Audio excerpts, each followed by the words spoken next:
కాలడి ఆదిశంకరాచార్య మఠాన్ని స్థాపించి ఈ సనాతన ధర్మ రక్షణ కోసమే తన జీవితాన్ని త్యాగం చేసిన మహర్షికి ఏమి నేర్చుకోలేము.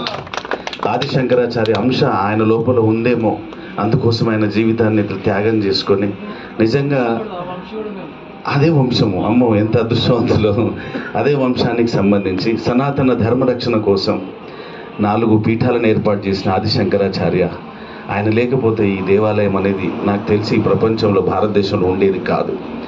అట్లాంటి వంశంలో మీరు పుట్టినందుకు మీకు పాదాభివందనం చేస్తూ, ఇంతకుముందు కామారెడ్డిలో మనం స్టార్ట్ చేసినప్పుడు పరిపూర్ణానంద స్వామి గారు వచ్చినప్పుడు నేనే 7 days నేనే మాట్లాడినా. అప్పుడు మీకు తెలుగు చాలా తక్కువ వచ్చేది, ఇప్పుడు పరిపూర్ణమైన తెలుగు స్వామీజీకి వచ్చేసింది. అదే రకంగా అందరూ ఒక్కొక్క పేరు అవసరం లేదు, ఎందుకంటే మీ ముఖ్యంగా ఊరు పేరే సదాశివనగర్, నిరంతరం శివనామ స్మరణ జరిగే ఈ గొప్ప ఊర్లో పుట్టినందుకు నిజంగా మీరు అదృష్టవంతులు. ఈ ఊర్లో పుట్టిన వాళ్ళకి అదృష్టవంతులే.